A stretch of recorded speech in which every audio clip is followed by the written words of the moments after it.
जय श्री गणेशाय नमः। श्री गणेश जी की कहानी। एक छोटा सा गांव था।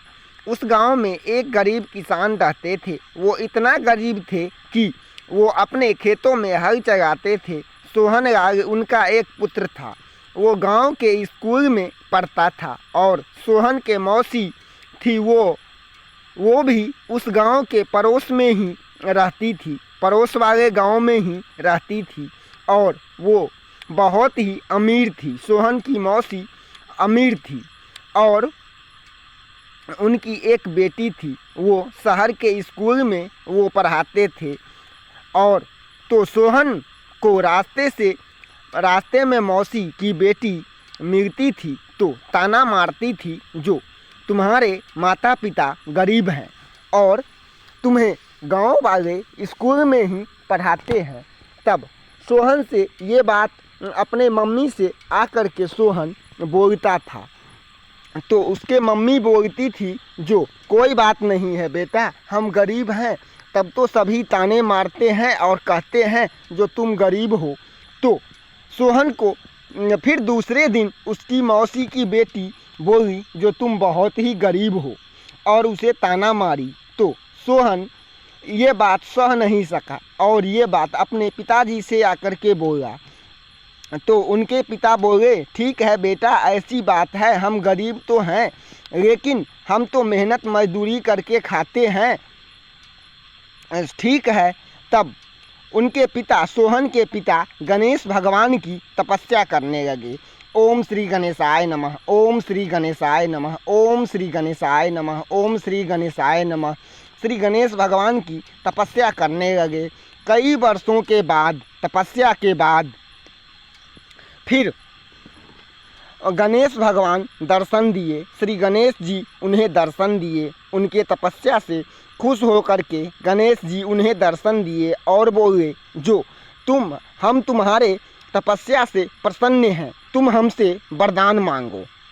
तब गणेश के पापा बोले, जो हम क्या मांगे आपसे प्रभु, आप तो भगवान हैं। तब गणेश जी बोले, जो सुनो, तुम्हारे घर में धन की कमी है, तुम एक गरीब हो, सो मेरे दर्शन के बाद आज से तुम गरीब नहीं रहोगे।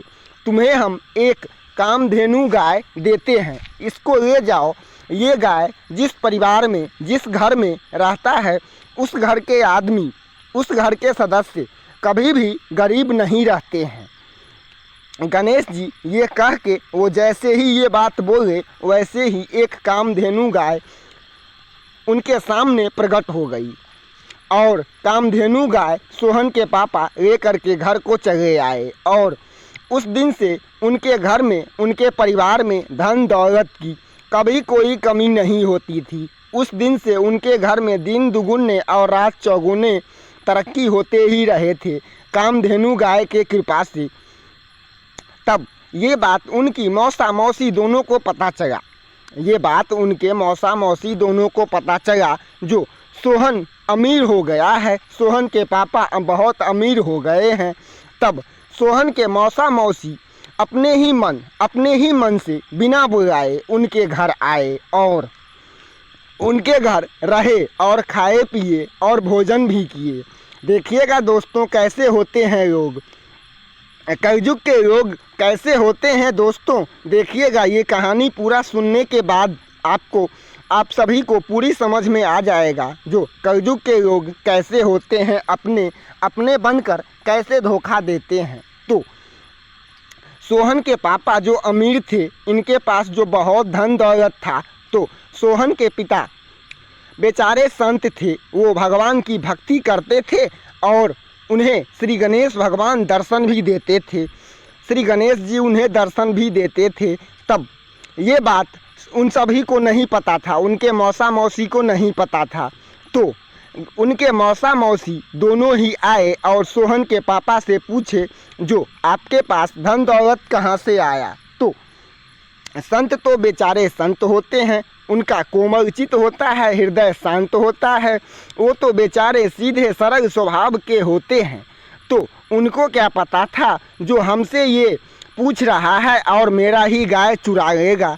तब वो संत बेचारे सोहन के पापा सभी बात बता दिए। जो ऐसे करके हम भगवान श्री गणेश जी की तपस्या किए। भगवान श्री गणेश जी हमें खुश होकर के एक गाय दिए, और वो गाय जिस घर में रहती है उस घर में धन दौलत की कभी कमी नहीं होती है, और गाय का नाम है कामधेनु। तो उनके मौसा मौसी जब ये बात सुने तब वो सोचे अपने मन में, जो हम इससे गाय चुरा लेंगे तो हमारे घर में इससे भी ज़्यादा धन दौलत हो जाएगा, धन दौलत रुपया पैसा हो जाएगा। सो इसीलिए हम इससे सोहन के पापा से हम ये गाय चुरा लेंगे, और फिर से सोहन गरीब हो जाएगा और इसे खाने के लिए कुछ भी नहीं रहेंगे। ये तो गाय के कृपा से ही उसके घर में धन दौलत आया है। सो हम उसका गाय चुरा लेंगे तो उसके घर में फिर से दरिद्रता आ जाएगी और वो फिर से गरीब हो जाएगा। तो जिसका रक्षक हो भगवान, उसको कौन क्या बिगाड़ सकता है। जिसका रक्षक हो श्री गणेश जी, उसका कौन क्या भला बिगाड़ सकता है। तब उसके सोहन के मौसा मौसी गए गाय को खोलने रात के समय में, तो गाय ने सींग से मार दिया और सोहन के मौसा मौसी दोनों ही मर गए। लोभ कितना खतरनाक होता है दोस्तों। कलयुग के मनुष्य की यही सबसे बहुत बड़ी कमी है, जो लोभ के पीछे वो भागते हैं, धन दौलत के पीछे भागते हैं और अच्छे कर्म नहीं करते। दोस्तों इस कहानी से हमें यही सीख मिली है। और वीडियो को लाइक करना, चैनल को सब्सक्राइब कीजिएगा। नए हैं तो चैनल को सब्सक्राइब कीजिए, प्लीज़ सपोर्ट कीजिए। ऐसे ही ज्ञानवर्धक वीडियो आपको मिलते ही रहेंगे। अगर आप फेसबुक से देख रहे हैं तो यूट्यूब पर जाकर के रंजन स्पीच चैनल को लाइक करें, सब्सक्राइब करें, सपोर्ट करें, दोस्तों में शेयर करें। जय श्री